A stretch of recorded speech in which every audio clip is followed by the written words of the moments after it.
पानी उसका दूध भी उसकी, सब कुछ उसी महान का।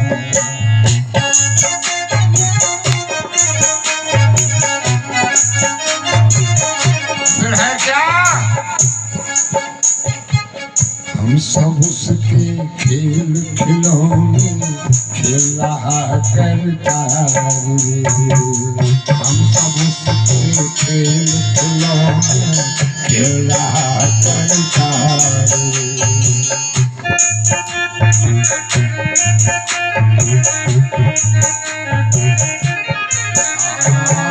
सब में उसकी ज्योति चमके, सब में उसका प्यार रे। सब में उसकी ज्योति चमके, सब में उसका प्यार रे।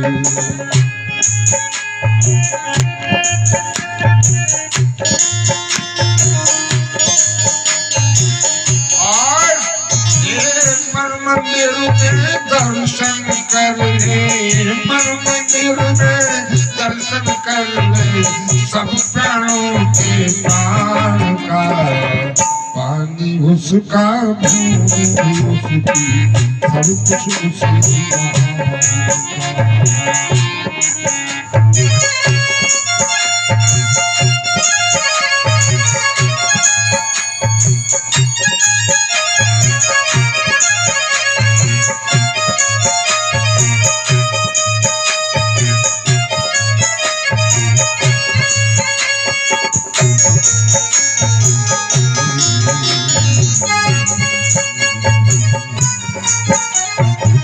सब कुछ बस। जैसे छोटे बच्चे खिलौने खेलते ऐसे हम लोग नारायण के खिलौने। तब माया बस जीव जड़ संतत है भुलान। जो राष्ट्र जिन ब्राह्मण देवता ने लिखा उन्होंने भी कह दिया कि हमारे चेले करती नहीं। और आप होते कौन हो? गुरु चेला की बात है। का बर्दाश्त नहीं, का बर्दाश्त नहीं, उसका मन बदल दो, अच्छी बात है। तब माया बस जीव जड़। हे शंकर भगवान, आपकी माया के वशीभूत हुआ जीव जड़ता को प्राप्त हो जाता है। और संतत फिरे भुलान, तेई पर क्रोध न करिए प्रभु, कृपा सिंधु भगवान। अच्छा लगता है, चतुरों की बात है ये। तो कभी ऐसी स्थिति आ जाए तो थोपो, जैसे हनुमान जी ने थोपा, सुग्रीव ने थोपा। थोपा थापित बहुतों ने की, मिट्टी हमारे ख्याल से काम चलने भर को है। जानकी जी को लाया गया, दिव्य स्नान कराए गए, अग्नि परीक्षा की गई, अवध में निवास आरंभ हुआ। प्रारब्ध फिर देखिए साहब, प्रारब्ध फिर देखें। जानकी राजमहल में थोड़ा रह पाई। एक चक्रवर्ती सम्राट की बेटी है ना, जनक जी की, और ब्याही कहाँ गई? एक चक्रवर्ती सम्राट महाराज दशरथ के हाथ, जिनको देख करके इंद्र सिंहासन देता था। ऐसे ससुर की बहू और ऐसे बाप की बेटी, पूरे जीवन समस्या से जूझी। क्या कीजिएगा साहब? कभी ऐसा प्रारब्ध मिल जाए, कोई दुख की घड़ी, तो जानकी जी को देख लेना और अपना दुख नाप लेना। हमें लगता है उनका भारी होगा, उनका दुख भारी होगा, आपका दुख हल्का हो जाएगा। चक्रवर्ती सम्राट की बेटी जानकी और चक्रवर्ती सम्राट महाराज दशरथ के बेटे के साथ ब्याही गई, और उनके दुख और दर्द की सीमा का आकलन करिए।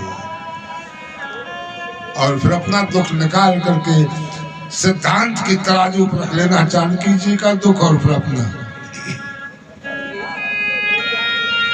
और अपनी हस्ती देख लो। और बेटी किसकी है? चक्रवर्ती सम्राट की। अपनी हस्ती यहाँ देख लो, ससुराल की। बेटी बनकर आई बहू किसकी? महाराज दशरथ की। अपने पति देव को देखो, इधर भगवान श्री राम है। भोग प्रारब्ध का फूल ऐसे ही जाता है साहब, रोग दवा से जाता है। डॉक्टर सफल हो जाता, मेडिसिन सफल हो जाती है, रोग दवा से जाता है। याद रखना मेरे भाई बहन, भोग भोगने से जाता है। रामकृष्ण परमहंसाचार्य जी कैंसर से, जिनके देखने से कैंसर ठीक हुए, स्वयं उन्होंने उसका भोग भोगा। वैदेही मां बनने वाली है,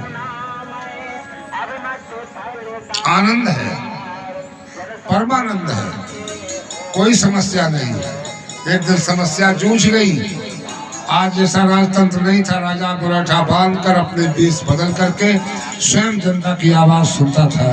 रात्रि को गए, आवाज सुनी, एक घर में लड़ाई हो रही, झंझट हो रहा है, मार रहा है किसी को, कोई चिल्ला रही एक महिला कि ठहर, सुबह होने दे, तेरे अन्याय की बात मैं राम से कहूंगी।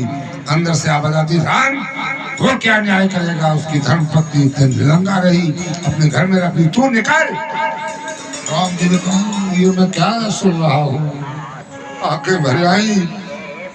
लोग बहरे हैं, इन्हें दिल की सुनाया ना करो, इनके बंद दरवाजे हैं, आवाज लगाया ना।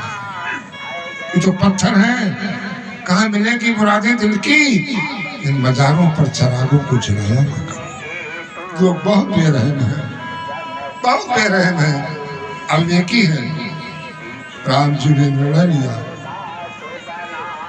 कि अयोध्या की प्रजा का मुंह बंद हो, वह सुख की अनुभूति करे, हम तो दोनों दूर रह लेंगे, दूर रहे। एक राजा का आदर्श देखें साहब, आज के आदर्श। राम ने निर्णय लिया कि जानकी जी को जाना है। एक दिन राम जी लक्ष्मण को बुलाकर धीरे से कहा, जाओ लाओ रथ को सजा कर।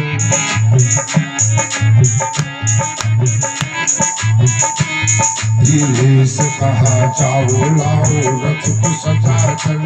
रथ खुद ही चलाना, सीता को बिठा कर, और दूरों में छोड़ आना, वन में ले जाकर। दूर ले जाओ, सखियों से सुनो मिलने का करना बहाना। आज्ञा पाकर के लक्ष्मण जी जानकी को बिठाल करके चले, हुए बन को रवाना। घबरा के सिया बोली, विकट वन में पहुंच कर, क्या बात है लक्ष्मण जी, तुम लाए हो जो इधर। आंसुओं को भरकर लक्ष्मण जी ने कहा, मां, मैंने अपने जीवन में कभी बड़े भाई की बात का उल्लंघन नहीं किया। मन में तो आया बगावत करूं, लेकिन मैंने चेहरे की ओर देखा तो कुछ कह नहीं पाया, मुझे क्षमा करिए। मत रो लक्ष्मण, छाती से लगाकर जानकी ने पूछा, बात क्या है? कहा, ये तो मुझे उन्होंने नहीं बताया, लेकिन आकर के सीधा आदेश किया है, मुझे आज्ञा दी है कि मैं आपको रथ में बिठाल करके जंगल में छोड़ दूं। सुबह मैं तुम्हें जंगल में छोड़ने के लिए आया। एक तुम्हारा अभागा, विवेकहीन, सठ, मूर्ख, जो भी आप कहें, बेटे के समान देवर आपको अकेला छोड़कर मैं जाऊंगा नहीं। भैया की बहुत मानिए, मानूंगा भी नहीं। रोती हुई जानकी ने कहा, लक्ष्मण, अदब का अर्थ होता है किसी की बात मानना। तुम अगर उनका अदब करते हो, तुम उनके सामने संयमित रहते हो, अगर तुमने उनकी बात ना मानी तो काहे का अदब, काहे का शिष्टाचार, तुम्हें उनकी बात माननी होगी। वो जो भी निर्णय लेते ठीक लेते, हमारे अंदर कोई जरूर कमी देखी होगी, नहीं तो मुझे क्यों निकाल देते। मैं अपने प्रारब्ध पर जीती हूँ। मेरे यहाँ ऋषियों महर्षियों का सत्संग हुआ करता था। महाराजा जनक जी स्वयं कर्मयोगी थे, तो मैंने उनसे सुना है कि संसार में प्रारब्ध का भोग किसी को छोड़ता नहीं। सो हे लक्ष्मण, अभी मेरा प्रारब्ध बन करके तैयार हो,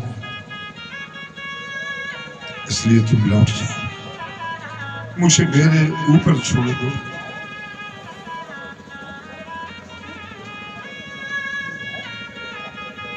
रोकर सिया कहने लगी कि राम के धुन की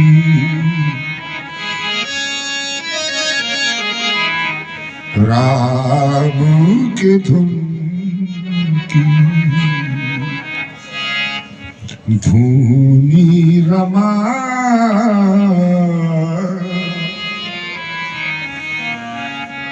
अब मैं क्या करूं लक्ष्मण, तुम चले जाओ यहां से, अपने भैया की आज्ञा का पालन करो। यद्यप मैं भी उनकी अर्धांगिनी हूं, मैं तुम्हें जो आदेश दूंगी तुम उसे पालन करने के लिए बंधन में हो, लेकिन मैं तुम्हें जो आदेश दूं उसे मानना ही धर्म है। जैसा राम है वैसी जानकी तूने उनकी आज्ञा मानी, मेरी भी मान और चले जाओ।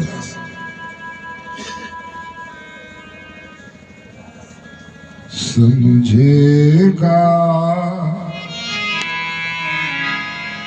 कौन यहाँ, आप अपना दर्द लेके जाओगे समझेगा कोई नहीं। उस कमजोरी का लोग नाजायज फायदा उठाएंगे। कभी ऐसा आ जाए तो अपना दर्द भगवान से शेयर कर लेना, संसार के लोगों से नहीं। समझेगा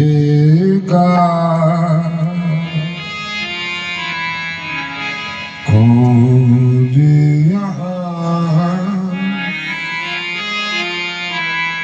इस दर्द भरे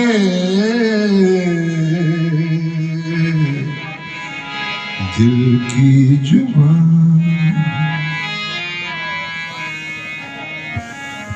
सोचा आत्महत्या पाप है, लेकिन गंगा मेरी माँ है, बस उसी की शरण लूंगी, अब जिया नहीं जाता।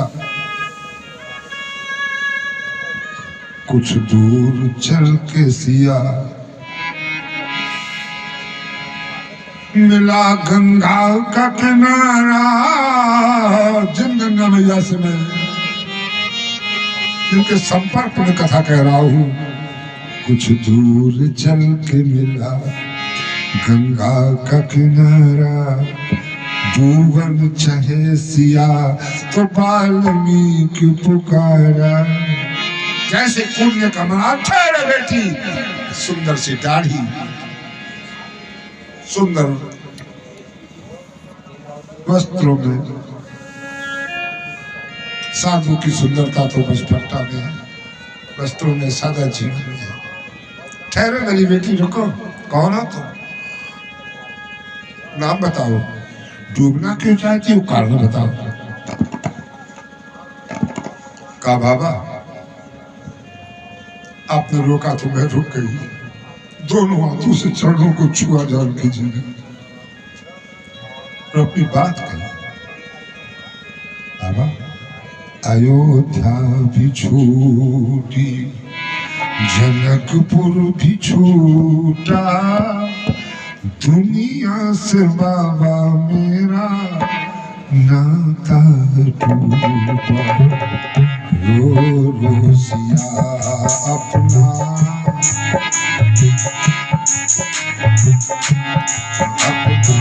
रो रो सिया अपना।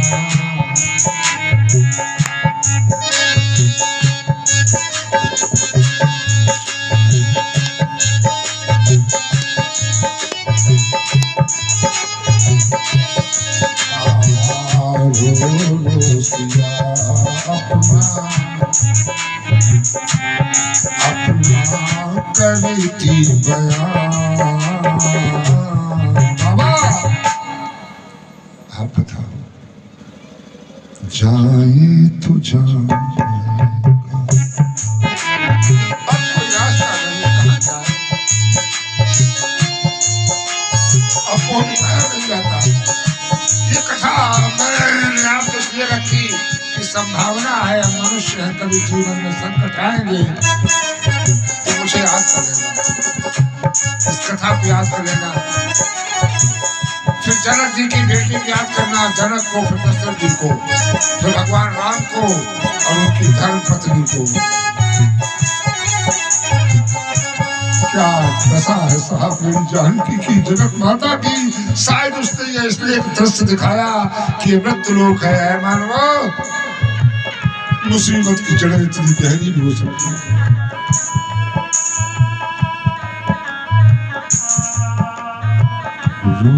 रो सिया अपना करी थी बयान,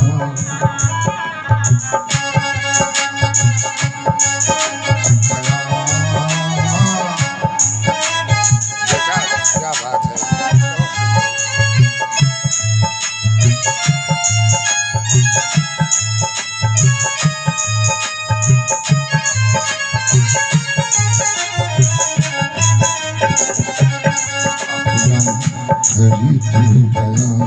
बाबा आप बताओ मैं क्या करूं, गंगा की शरण में बोले नहीं नहीं। बालजी ने देखा रे ये तो विश्व का भविष्य है, अनंत कोट ब्रह्मांडों का भविष्य है। अरे रो रही आंसू गिरा रही, चरणों को छोड़ कर रही। बालजी ने उठाया मेरी बेटी मेरी पुत्री, मत अयोध्या बिछूटी जनकपुर बिछूटा, दुनिया से बाबा मेरा नाता टूटा। रो रो सिया अपना मायका छूट गया, ससुराल भी बहुत संकट सहे थे, अपने पति के ऊपर भरोसा था। उन्होंने अपने अनुज को आज्ञा दी कि छोड़ जाओ कहीं। अब मैं कैसे जीऊं और क्यों, इसकी कथा सुन रहे हैं आप लोग। जगत जननी मां जानकी जिनकी कृपा से बुद्धि निर्मल हो जाती है।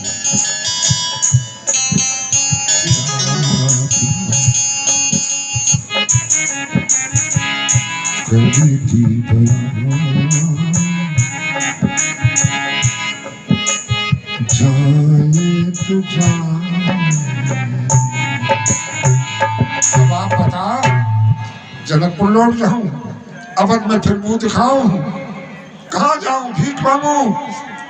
मुझे अच्छा लगा कि अपनी माँ के पास चली जाऊं। भैया समय क्या हुआ है? 4 बज गए, कोई बात नहीं, मैं समय छोड़ दूंगा। महाराज जी का थोड़ा आदेश है 10-5 मिनट का, बस 5 मिनट 10 मिनट हो गए, कथा समय से बंद हो जाएगी। अब मैं अपने लक्ष्य तक पहुंच जाऊं तो ग्रंथ की मर्यादा से मैं जुड़ करके अपनी बात ईमानदारी से भगवान से कहूँगा कि जो मेरा समय था इस मंच पर, इस व्यासपीठ पर, रामचरित जैसा महान ग्रंथ जिसके लिए कम से कम 6 घंटे चाहिए एक आचार्य को, इसलिए आप शंका अपने निर्मूल करने मुझे 2 घंटे मिलते हैं।